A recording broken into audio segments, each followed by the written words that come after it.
Buen día. Para continuar con el curso de toma de muestras, vamos a ver el segundo módulo que es toma de muestras de gases arteriales.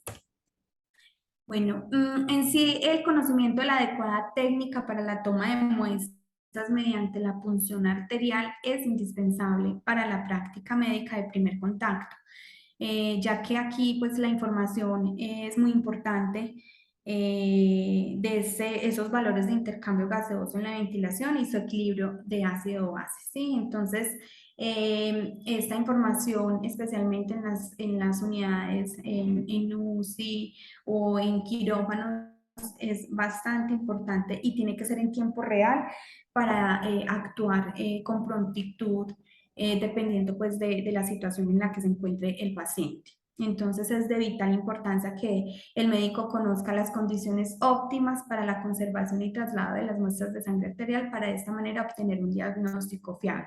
En este caso, para nosotros, todos los servicios tienen sus equipos dentro de esas instalaciones de los servicios. Entonces, esa prontitud, pues sabemos que va a ser en el mismo, va a ser inmediato, va a ser el resultado, va a ser en tiempo real.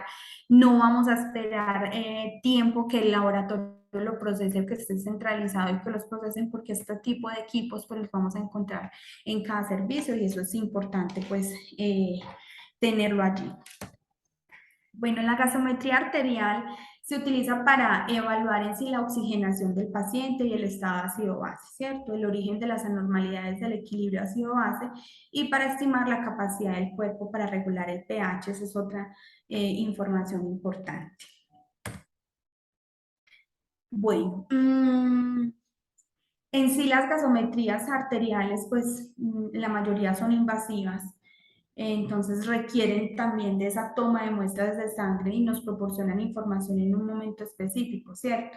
Hay una pulsión oximetría, esta no es invasiva, la tenemos también en todo lugar, pero también la tenemos que complementar con esas gasometrías arteriales.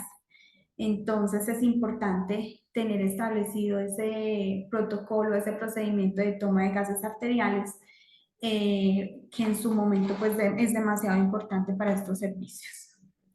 Bueno, tenemos unas contraindicaciones que es la circulación colateral inadecuada de las extremidades, alteración de la hemostasia, presencia de infección local en el sitio de punción si no lo hacemos debidamente. Entonces hay que tener en cuenta que un mal manejo pues tiene que tener unas consecuencias y unas contraindicaciones, ¿sí? Bueno, vamos a tener en cuenta unas recomendaciones importantes para hacer esta toma.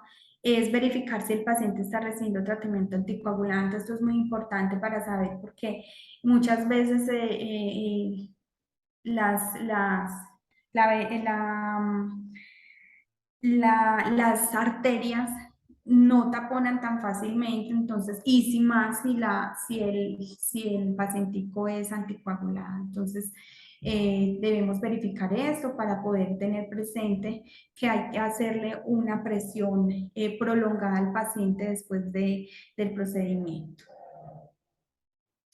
Bueno, la arteria radial, contralateral y las arterias humerales se reservarán como opciones alternativas. La punción es aconsejable realizarla en la arteria radial.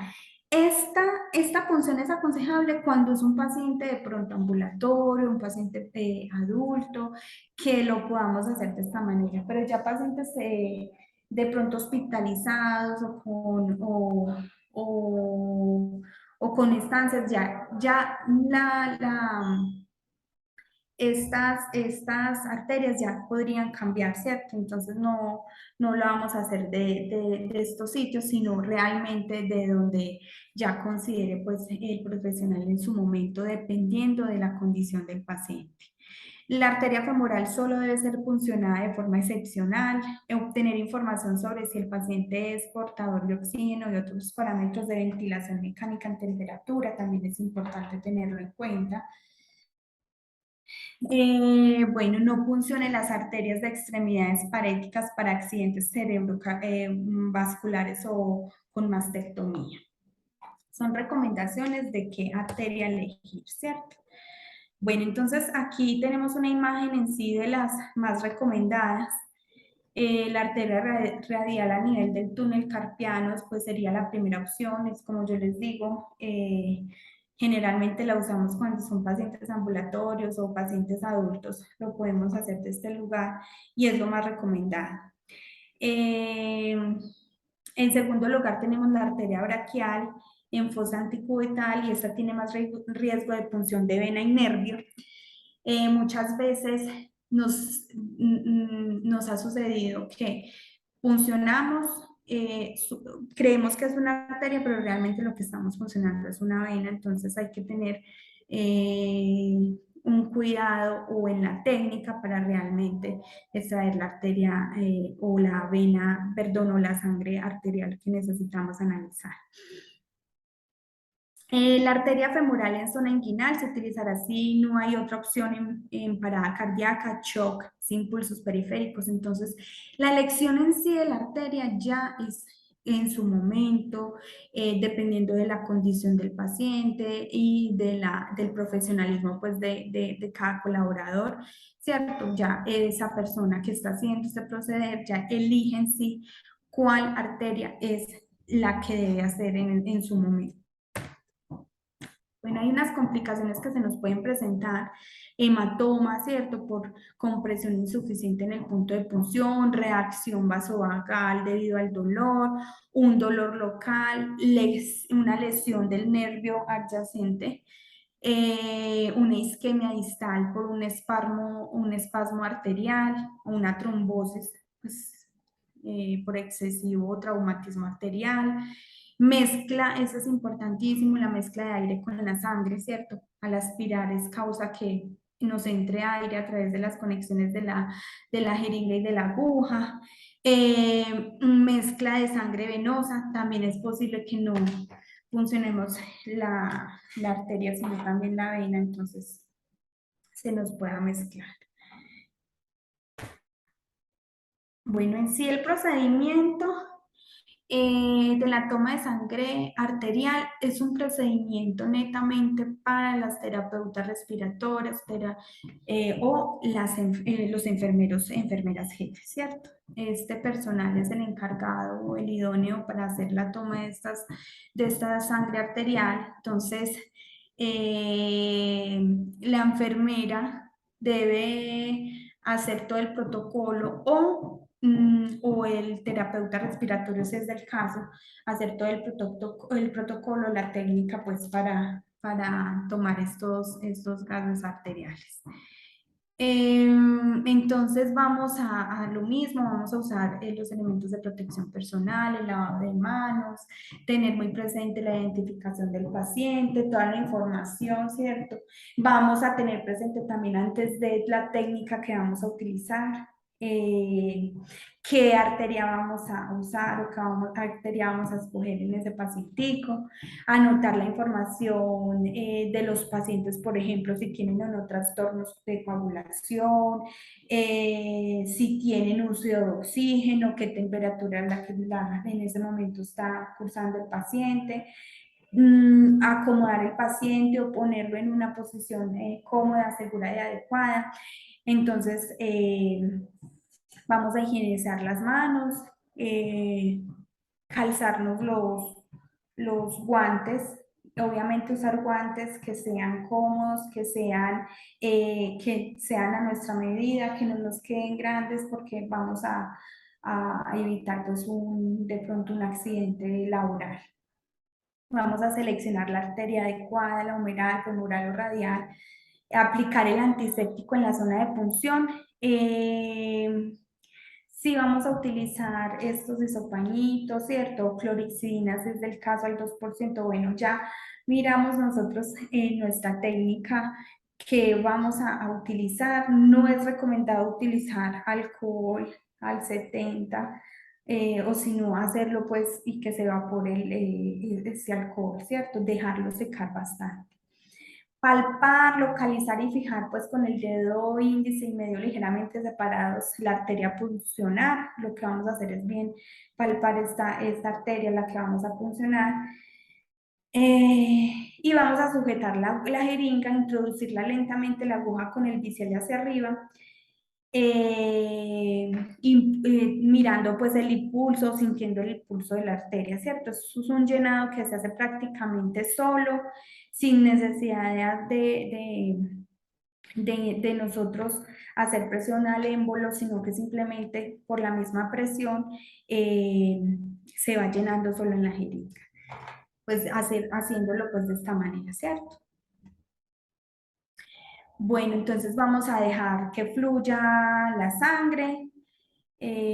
Una vez tengamos ya la sangre, que hayamos pues obtenido la sangre arterial, lo que vamos a hacer es que vamos a retirarla, hacer una buena presión en el lugar para poder dejar que se realice pues la hemostasia y poder obtener ahí el taponcito del coagulito para, por último, agregarle pues una torundita o una curita y que no se nos vaya a traspasar la sangre por allí.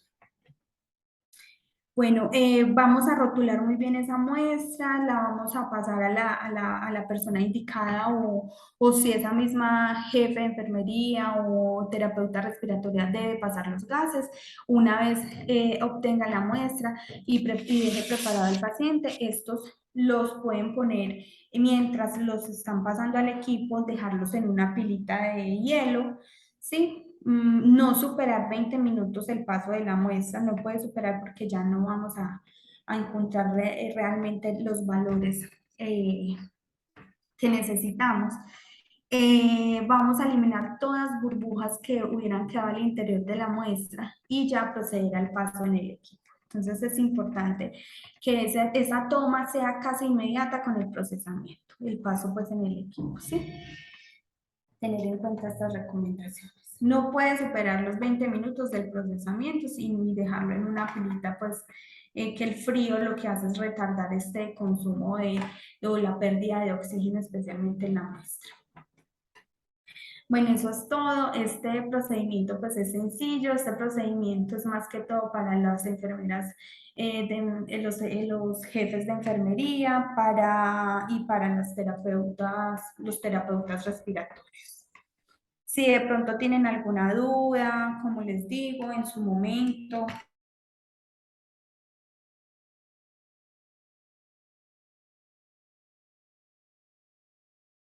uso, pues del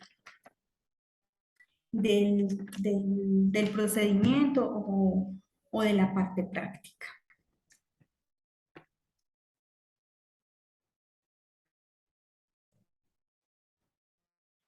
Bueno, las recomendaciones de calidad por parte del laboratorio. Primero, lo que vamos a hacer es que debemos tener un volumen requerido mínimo de un cc de muestra para poderlo pasar por el equipo. Resulta que si el equipo, él saca varios parámetros, si el equipo no tiene la suficiente muestra o tiene burbujas, él nos saca un error y nos evita de pronto sacar otros parámetros, entonces se nos daña todo el paso de la muestra y ahí sí tenemos que volver a funcionar porque él se consume toda la muestra que haya allí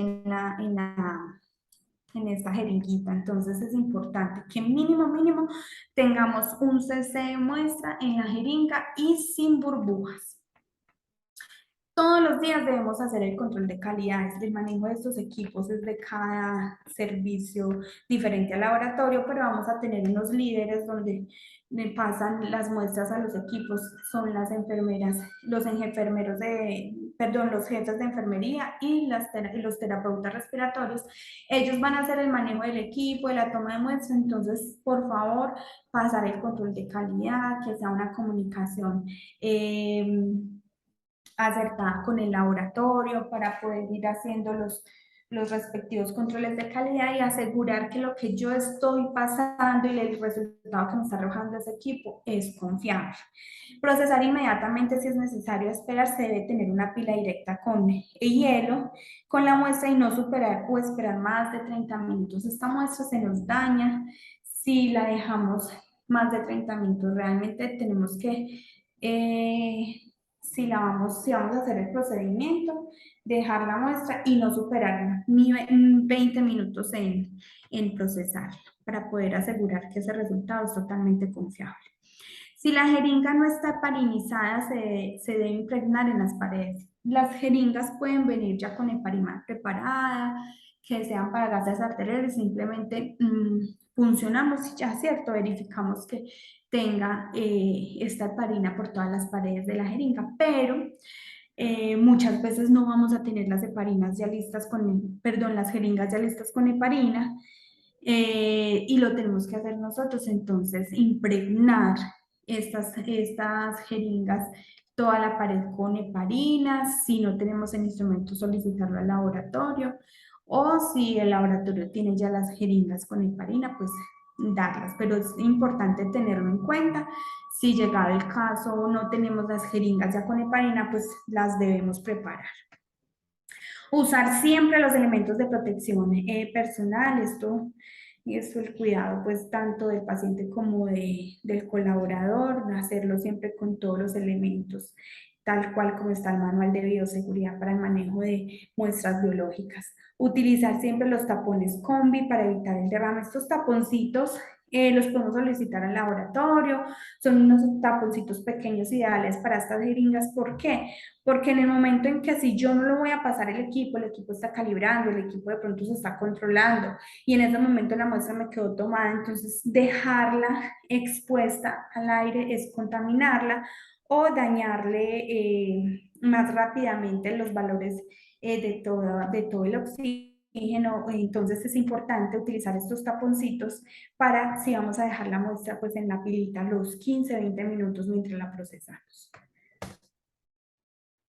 Bueno, muchas gracias. Entonces, si tienen alguna dudita en el transcurso, pues de pronto, a medida que vamos haciendo las actividades y que se nos vaya presentando de pronto dudas en el qué hacer con respecto a lo que les informé, entonces nos vamos comunicando.